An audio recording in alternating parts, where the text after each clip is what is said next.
Hey everyone, welcome back to Tuesday Tea with me, Alisha Bowker Mudrock. Today I have my lovely cousin-in-law. I don't know what other words to use, but I don't even have any real cousins of my own. So it's really no cousins. I know it's very sad fact about me. But it's been exciting because when I married my husband, he's got like 1,000 cousins, and which feels like 1,000. It's not really, but it feels like 1,000 because he has more than four. And so Abby is one of them, and I have adopted her as my pseudo cousin, and now I can say I have some. So that was just a bonus to Marion Taylor. But she is not only a cousin, she is a mom, a wife, and a badass PA, and just an incredible human overall. And when I was thinking of this topic of leading ladies, she definitely came to mind. She's a powerhouse, both professionally and personally. You know where she stands, you know her values, you know her convictions. She's not afraid to stand up for them, despite whatever that might look like. She has accomplished so much in her life, again, both in her career and personally. And I admire her, look up to her, and I'm just so thankful to have her as not only family, but also someone to know and learn from and see what other incredible things she's going to do because she's still so young and there's so much time left. So I'm so excited to have her here today to chat with us. Welcome, Abby. Hello. Thank you. What an introduction. Geez. Ooh, my head's gonna explode. Sometimes we need it. Yeah, right? We can do that every day. Exactly. Well, I've been starting off these conversations of the series just sort of with the question of when I say the term or phrase leading lady energy, what sort of comes to mind? What are your thoughts on that? I love the phrase, and it's something that I hadn't heard of until you made mention of it to me. And I think that it's something I have to look inward to think about, who would I also think of in a leading lady energy? And which of those women do you get around and you're like, wow, she has it. Like she knows what she's doing. She could command a room in all the right ways without being necessarily attention hungry or loud or needing needing reinforcement. She can ignite her own fire, but knows when to cool it down too. And so when I think about leading lady energy and those women around me who I think possess leading lady energy, I think of those that walk the walk and follow it with leading by example and taking ownership in your behaviors, your thoughts, your actions, and really standing behind what you have to say. And all too often, we can turn to a social media platform and say something, but then when you get around that person, you're like, this doesn't appear to be the same person. Either they're super boisterous or they don't have, we all like to talk about, that she has a filter, she doesn't have a filter. But I just think about leading lady energy in how would I want to lead the people around me? And I can only do that by being humble and being kind and leading by example. So I've been a physician assistant now for 11 years. I've worked in trauma surgery and all the different surgical specialties. And I now lead a team of close to 20 advanced practice providers, nurse practitioners, and physician assistants. And in my day-to-day work, I am constantly surrounded by surgeons who can be often very demanding. Yes. And personality to be a surgeon, a very certain type. Yes. And not only am I expected to lead this team, but the surgeons will come to me at times thinking that I'm their personal PA and like, can you get this done for me? And I think another part of leading lady energy is knowing what your limitations are. And so I can't always say yes. Yeah. And as much as we think that people in power or people who have authority are always saying yes, there comes a time when you need to say no. And knowing what your limitations are and what's your downstream effect of saying yes versus saying no. Yep.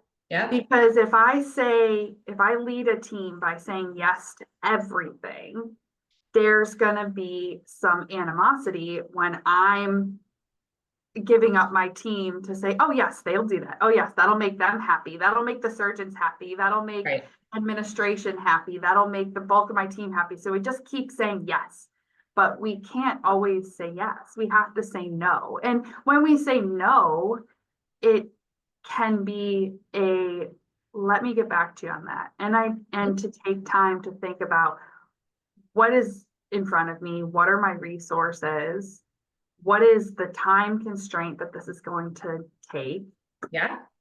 And so I think when I consider leading a team, it's taking in the big picture and recognizing where our boundaries lie. Yes. Yes.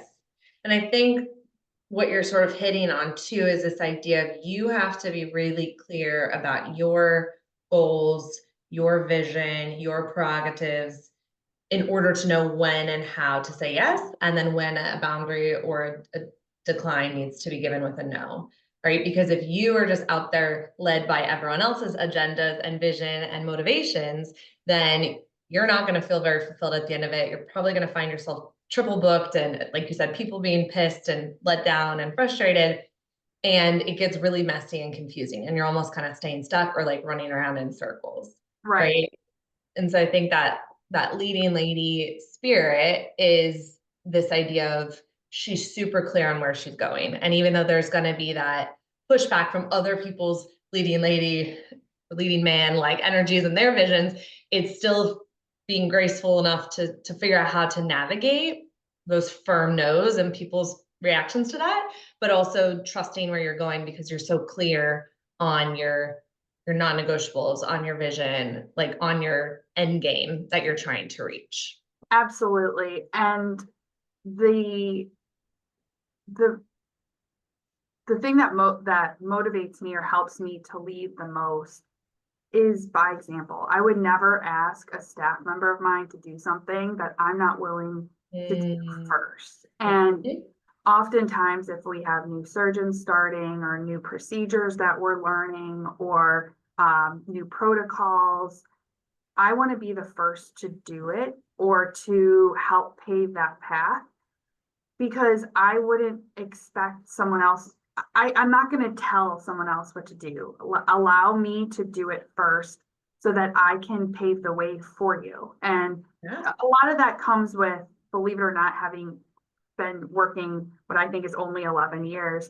A lot of my team is younger. They're in their first within their first 5 years of practice. And so if there's something that they're nervous about or scared, I want to be the first that has to take the brunt of the mistakes. And just to know that, hey, if my leader can do it, I can do it. And they're going to support me, and they're going to see the pain points, and they're going to see what's the hard part, and they're going to support me through doing that. And because I fell too, like I tripped over that same hazard. And I got back up and I kept moving forward, and I've moved forward enough to help you up when you right. So you can help the person behind you, and it's this change reaction. And then you grab the person behind you and the person behind that. And I think to be a trailblazer and just to lead can be obviously hard at times, but being firm in who you are and what. Another thing that I realized this at this age, and it was my career is we all want to be everything, right? We want to be smart. We want to be successful. We want to have the like notoriety, and just, money, have all status. these things Yeah. and be all these people.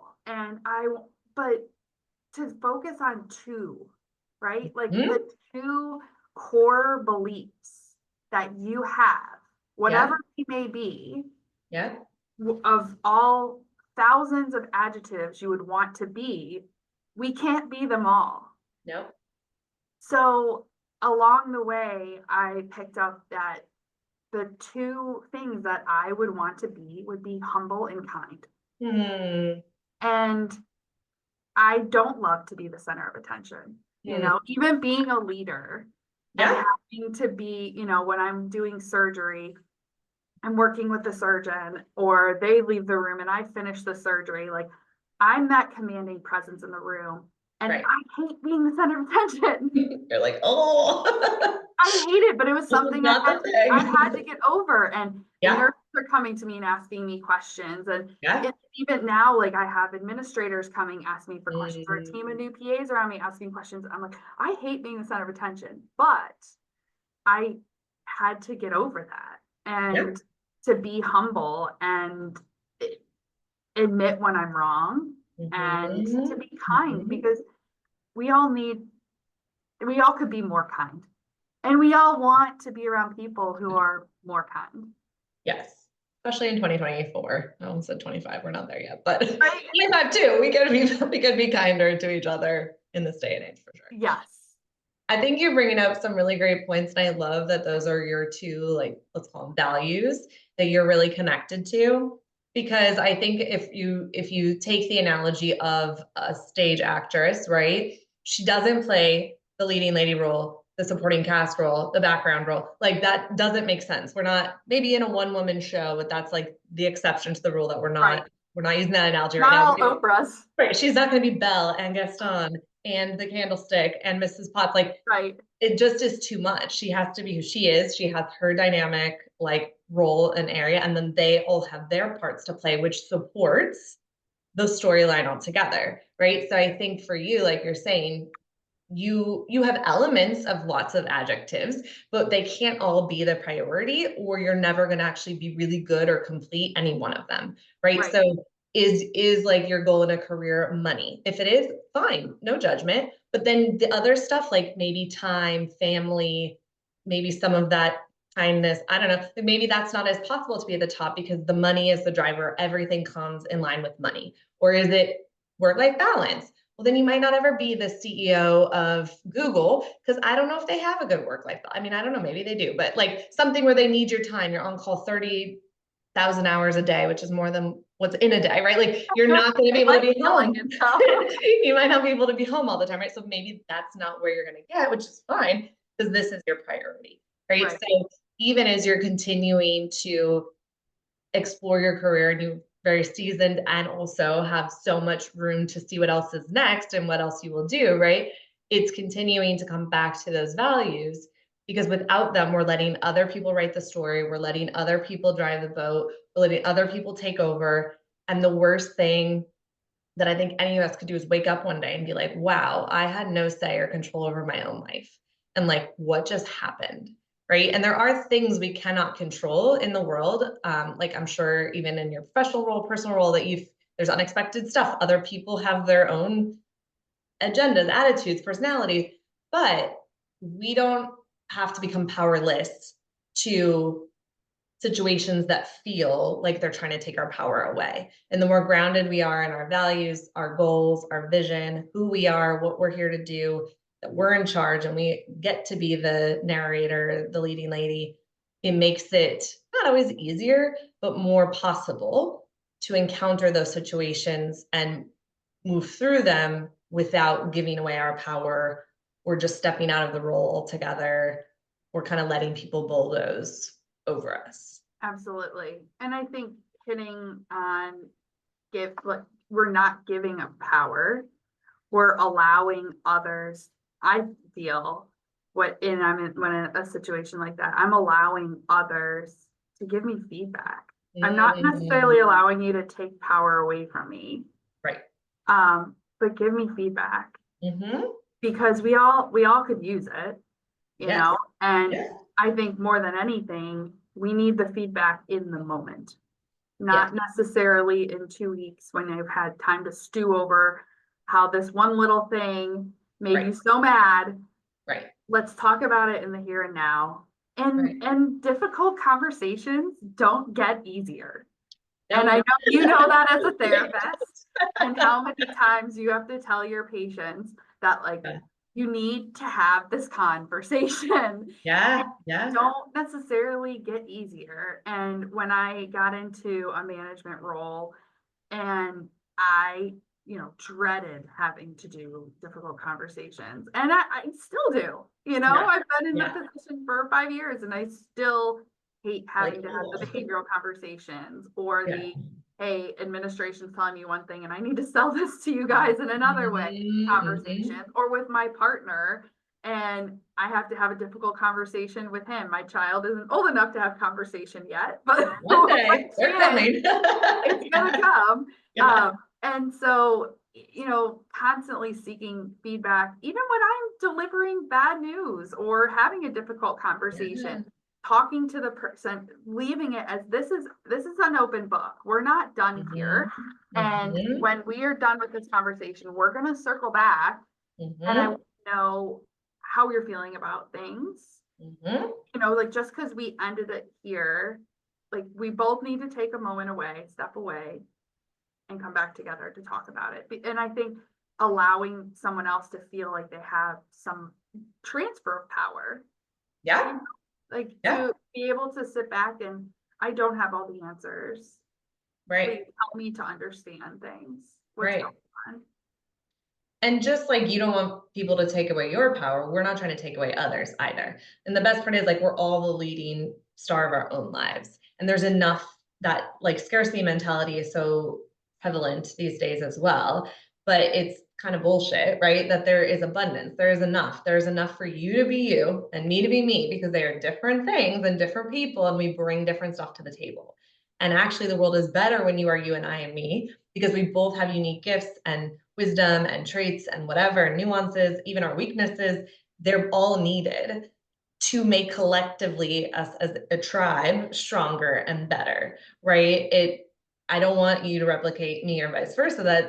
That wouldn't make sense. It would be boring. Like, we need that diversity. And when, like you're saying, instead of trying to like get in a power struggle, it's okay, let's just put it all on the table. Like, we all have our own power and no one's trying to steal it. It's just like, how can we constructively channel it to get to a better place for everyone, right? And at the end of the day, like, sometimes what I even tell clients too is, do it for yourself, make it easier for you. It will benefit other people, but sometimes it's like, you can be like, okay, but this also will benefit me. So it behooves me to have this hard conversation, because then I'm not up all night worrying and think, like, it's off my chest, or it means now the dishes get done and we all move forward in life, or, like, there's no more chart issues that I have to keep correcting. It actually helps you out secretly on the side, while also, helping the other person mend whatever, be better at their job, do better in the relationship, like whatever else. So selfishly, it can be motivated, while it's also something that benefits a collective whole as well. And you gain strength in doing those conversations, right? And we go into them with fear of what the other party is going to say.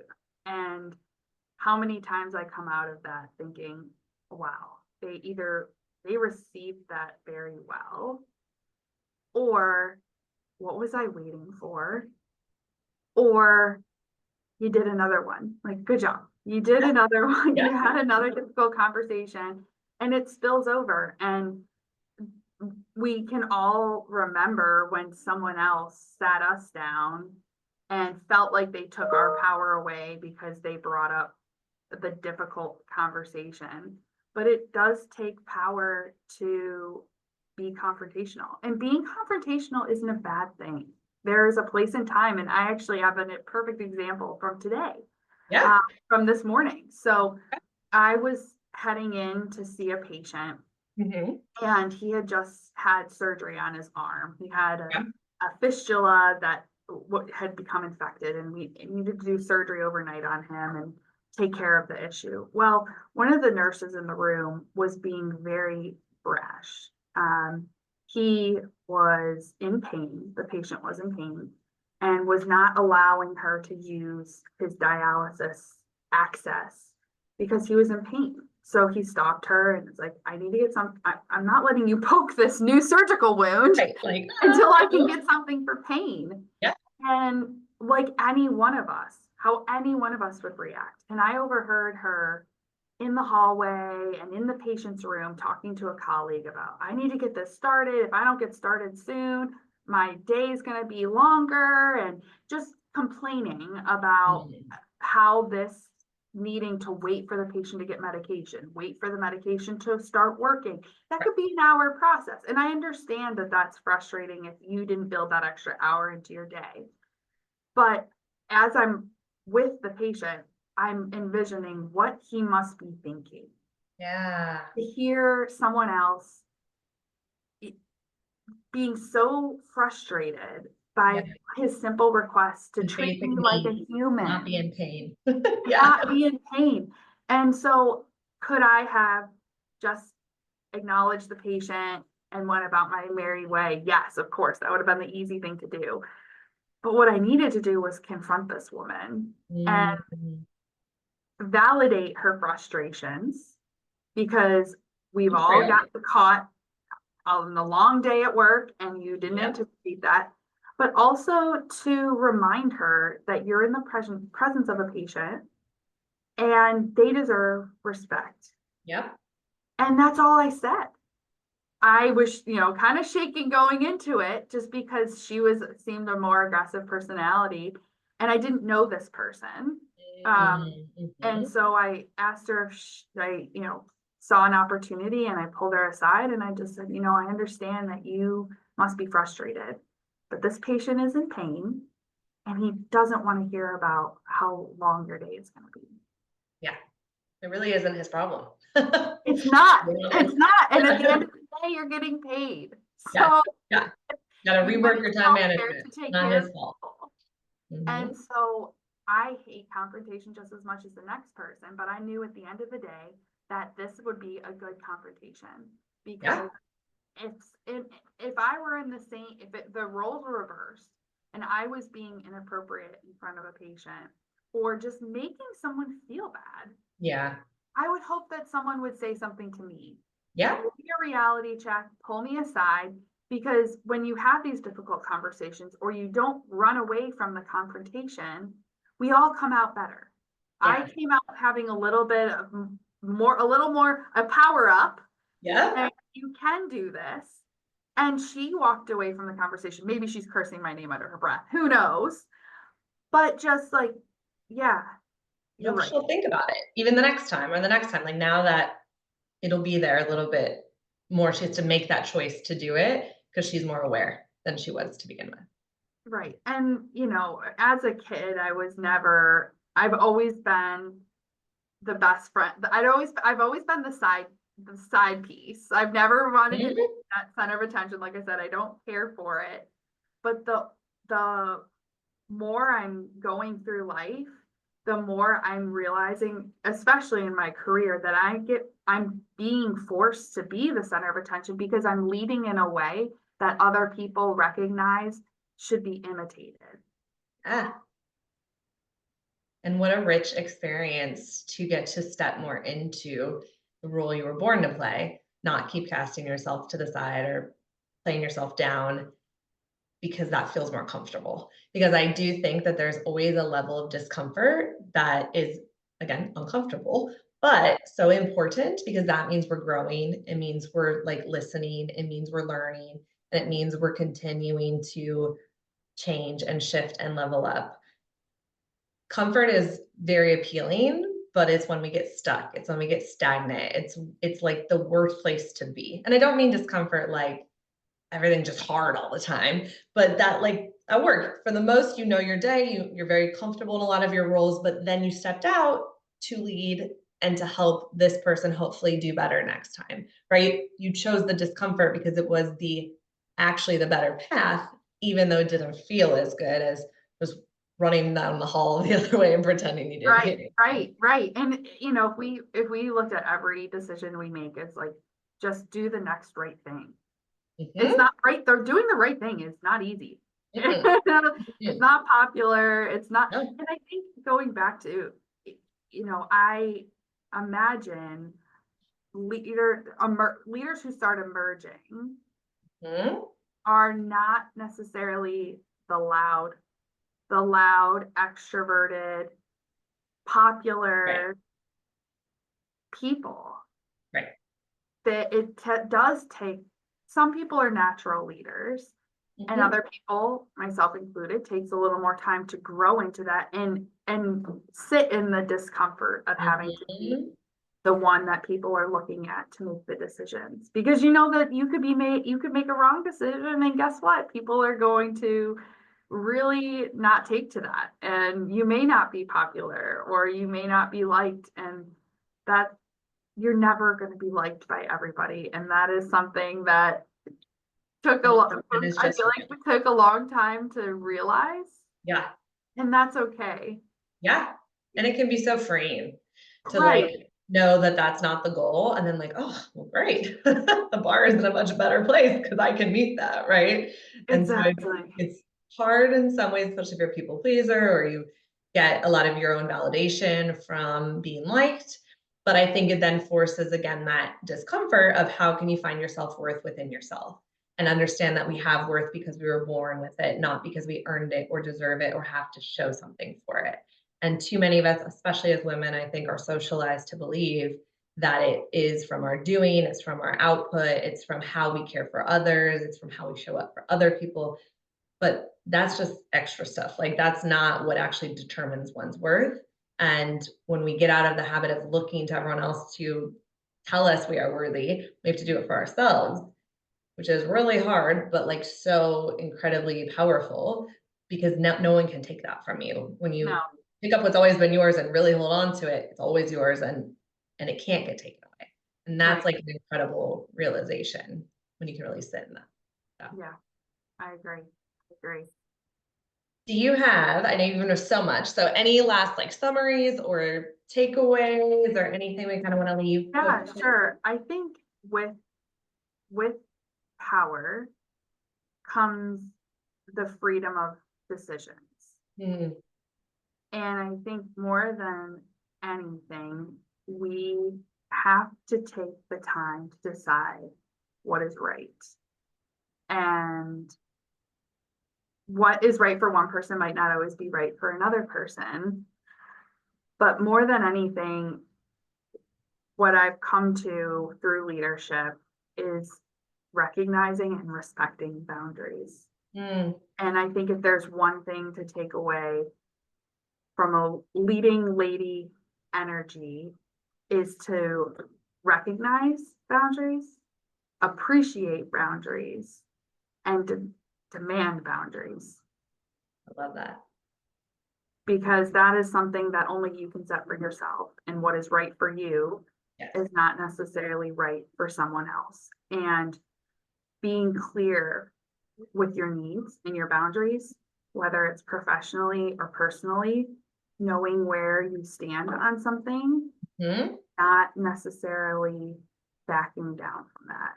So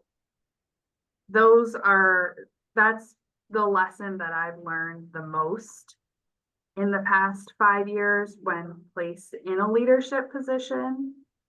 And there's no shame in respecting that. And I think just one last thing to add on to that, a good friend of mine, the way she describes boundaries is boundaries are actually a way to get closer to others. It's a way for others to really know the authentic us and create a closer connection versus widen a gap between people. So when you can and think of that as it's a connection point, it's letting someone know me more authentically. I'm going to give myself permission to set them, know them, have them see other people's, respect theirs. It's such a powerful tool that doesn't have to be something that's that's what I'm looking for, like a negative. You know, it's actually this really rich, positive thing that we do need a lot more of in the world. So I agree. I love it. I do too. Well, this will also be coming out on the 5th. So it's election day. Go vote. If you haven't Yay, voted go already, vote! go do it. You have till whatever time in your state, so get on it. And yeah, thank you so much for being here. Thanks for sharing all your wisdom. My book is also coming out next week on the 11th. So sign up for the email list. You'll get some VIP extras. I got some fun swag too. So more on leading lady energy in that. And thanks again, Abby. It was so good to see your face and have you so here. Much for including me. I can't wait to read that book. Fingers crossed. Good. It's out there. So I'll see everyone next time. Bye.